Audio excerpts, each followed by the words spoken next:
Welcome to the Azul Optics Quick Start series.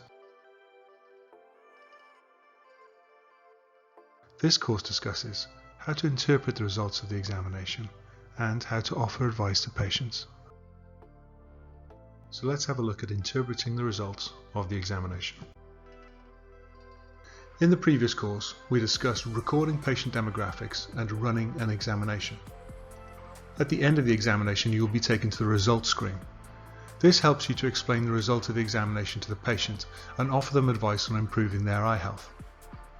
From the results screen, you can review a qualitative analysis of the examination.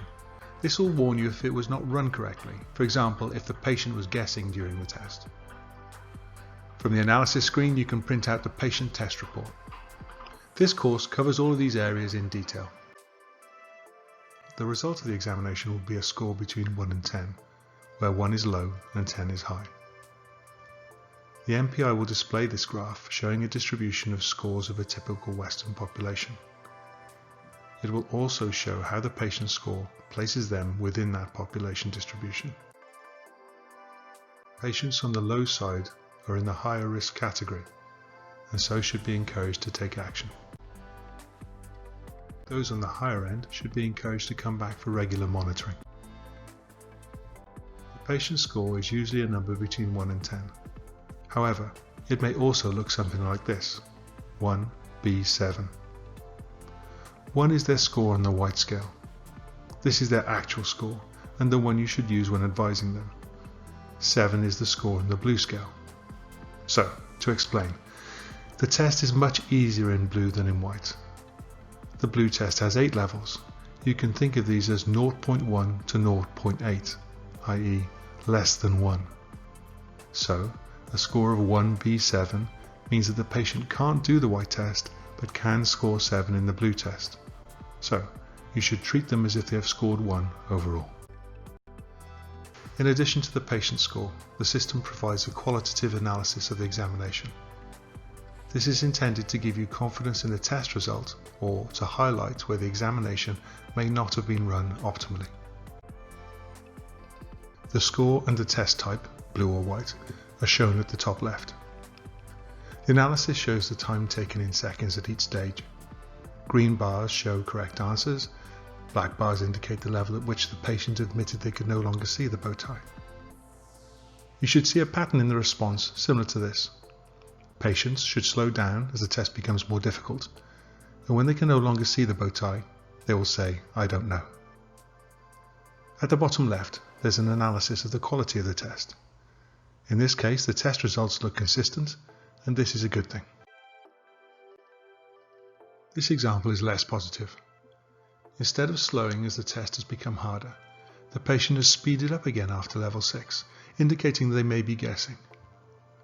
Instead of reaching the point of saying, "I don't know," the red bar at level 8 indicates that they have answered incorrectly. Even though they have not said "I don't know," the operator has chosen to end the test without verifying the score. The system has a low level of confidence in this result, and so has suggested retesting the patient. This is an example of a test where the operator chooses to verify the patient score. The patient guessed at level 8 incorrectly, and so the system retested the patient 2 more times from level 5. The graph shows that at level 5, 6 and 7, the patient always answers correctly and takes approximately the same amount of time. This looks consistent. It is therefore surprising that the patient never admits they cannot see the bow tie and instead ends each run with an incorrect answer. The system has a medium level of confidence in this score that would be improved if the patient would admit when they cannot see the direction of the bow tie. This table shows the different analysis results that you will see in practice. Consistent results will give high levels of confidence in the examination result. Where the patient behaves a little erratically, with the system only having a medium level of confidence in the result, the system will recommend that you motivate the patient to take their time and not guess when they are next tested. Where the system has a low level of confidence, the analysis will always suggest retesting the patient. Here the operator has chosen to verify the patient's score. The system suggests retesting the patient. This is because the patient gave incorrect answers at level 4, 5 and 6, and while they could not complete the test, they would not admit that the bow tie was no longer visible. So, in summary, the patient's result will always be between 1 and 10, regardless of whether they do the white or the blue test. Always review the qualitative analysis and aim to produce examinations that have a high level of confidence. To do this, make sure that patients take their time and that they do not guess. So what happens when a patient scores low? It's very important not to panic a patient if they have low macular pigment density. Many tests are looking for signs of disease, but the MPI is not one of those. It looks for a risk factor for disease. It does not tell you that someone has AMD, but rather that they are at a greater risk of getting it if they don't take action. It's an opportunity to put in place preventative measures that improve a patient's long-term eye health. In fact, early recognition of this fact is a positive step and gives patients a nudge to make positive health decisions that they may not otherwise have considered. One other thing to note is that there is a popular misconception that those with darker skin will score better. This is not the case. Macular pigments come from your diet. They are a product of your genetics and lifestyle, not of your skin pigment. So, can patients increase their macular pigment density? There are a number of measures that patients can take to improve their long-term macular pigment levels. Smoking has been shown to hinder the accumulation of macular pigments, and so stopping smoking can halt this. However, on its own this won't improve macular pigmentation. Macular pigments come from our diet, and so eating colourful foods like kale, spinach, egg yolks and avocados should increase macular pigment levels over time. Being overweight causes our body to store valuable macular pigments in our fat rather than using them. Losing weight will release them. Taking supplements that contain lutein, zeaxanthin has been shown to increase macular pigment density. Raising macular pigment is a slow process, but over a number of years, patients that take positive action should see macular pigment levels rise. However, you should bear in mind that some people's genetics mean that they will never see an increase. What can patients with low macular pigments do to protect themselves? The damage from high energy visible or blue light is a numbers game. The less powerful light that gets to the back of our eyes, the less damage is done.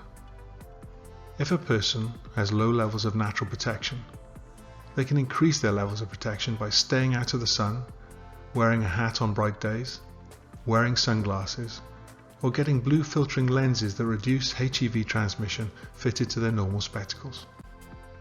So how do you advise patients at the end of the test? At the end of the examination, you should complete the patient handout with the patient's results to show their natural levels of protection and where they sit within the population. You can circle and explain measures that can both improve their levels of macular pigmentation and protect their eyes. There are also links to supplementary information in case they have further questions. As an alternative to the patient handout, you could print out a report from the MPI tablet. It provides the patient details, and once again you will circle the measures that the patient could take to increase macular pigmentation or protect their eyes.